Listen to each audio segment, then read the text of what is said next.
Okay, so we're going to adjust the end play and the pump according to the manufacturer's booklet, and to help increase the pressure on the discharge side of the pump. So what we'll need is to take these 4 3/8 bolts out of the coupling guard, set it off to the side. Obviously at first, shut the VFD down so the system can't come on, turn it off. So that you don't have anything going on out there. And this is the big adjuster nut for the shaft, and we want to pull that shaft tighter to the in head unit.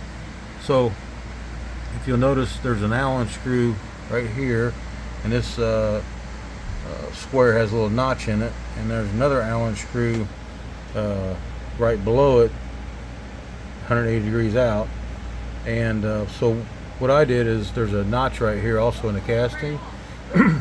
So I took a marker and I marked where it was at now, and this is your 0 point where that Allen set screw is, and we're supposed to be at 6 thousandths, and each one of these blocks represents 2 thousandths. So 2, 4, 6. That's in a perfect world.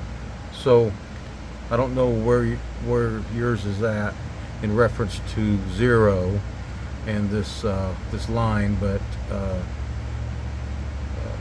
regardless, we need to be around 6 thousandths.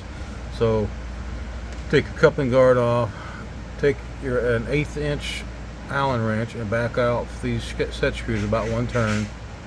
And then what we're going to do is I took a hammer and a big screwdriver, and I basically, you just tap this to tighten the tolerances. You tap this ring. Oops.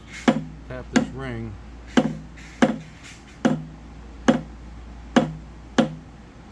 This is where I found where it works for me. It might look a little tight, but this is where this one's working good at. Spin your pump a little bit, make sure it's not dragging the casing, and then tighten up your set screws. Get them good and snug, so don't back off. And then you might want to mark where you're at, just for reference. And then replace your coupling guard. Actually, you probably want to look at your gauge before you put it all back together.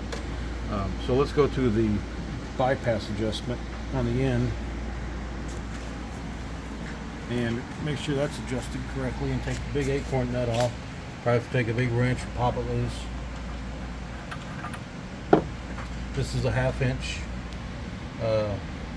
size bolt, and the jam nut I think is 3/4. Pop your jam nut loose, adjust this bolt in or out, and with a jam nut just hand tight, you need to see about 1 or 2 threads on this bolt, and that's going to be pretty close to where you need to be. So then just cinch up that jam nut, put your acorn nut back on, a big wrench or whatever to keep it from rattling off, and that should be adjusted. Then you can go in and put it into prime pump mode with the valve shut off at the injection point, and look at your gauge at about 10% speed and see where you're at. You should be at least around 50 pounds.